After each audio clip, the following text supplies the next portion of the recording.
7 अक्टूबर 2023 को जब हमास ने इजराइल के ऊपर अभी तक का सबसे बड़ा हमला किया था, तो उसके बाद इजरायली सेना ने गाजा के ऊपर जमीनी हमले शुरू कर दिए थे। लेकिन गाजा में युद्ध शुरू होने के कुछ ही दिनों बाद लेबनान का हिजबुल्ला और यमन का हूती हमास को बचाने के लिए मैदान में उतर आए थे। हालांकि अब इजरायली सेना ने लेबनान पर भी हमला कर दिया है और इस हमले से पहले आईडीएफ ने 27 सितंबर 2024 को हिजबुल्ला प्रमुख हसन नसरल्लाह को राजधानी बेरूत में ढेर कर दिया था।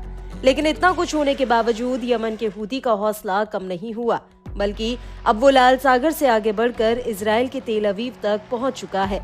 आए दिन तेल अवीव में हूती की मिसाइलें और ड्रोन बरस रहे हैं।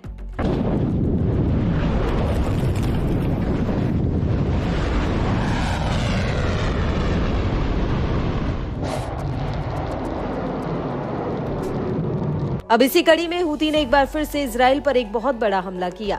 दरअसल हूती ने इजराइल के अश्केलोन शहर पर एक बार में कई ड्रोन बरसाए हैं। हूती के प्रवक्ता ब्रिगेडियर जनरल याह्या सारी ने भी इन हमलों की पुष्टि कर दी है। सारी का कहना है कि हूती के लड़ाकों ने एक इंडस्ट्रियल जोन पर एक सफल ड्रोन हमला किया है।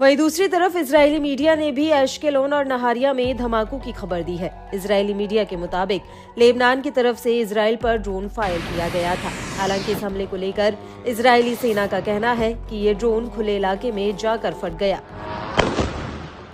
इजरायली सेना ने अपने बयान में आगे कहा कि दक्षिणी इजराइल के एशकुलेन के खुले इलाके में एक ड्रोन गिरने की शुरुआती जांच में पता चला कि ये ड्रोन यमन से दागा गया था।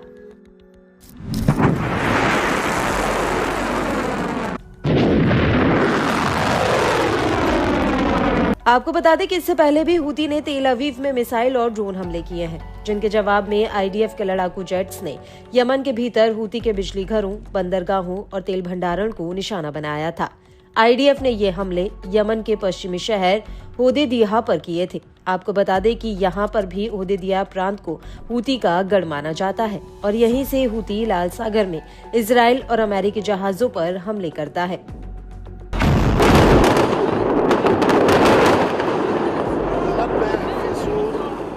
इन सब के बीच आपको ये भी बता दें कि इजराइल पर ड्रोन हमला करने से पहले हूती ने लाल सागर में 3 बड़े हमले किए थे।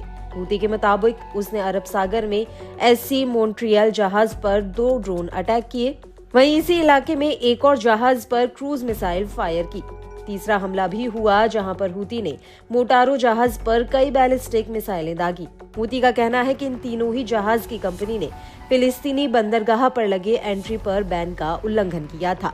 इन तीनों ही जहाजों पर लाइबेरिया का झंडा लगा था। एससी मॉन्ट्रियल ओमान की तरफ जा रहा था, जबकि एक दूसरा अज्ञात जगह की तरफ बढ़ रहा था। वहीं मोटारो रूस से चीन की तरफ जा रहा था।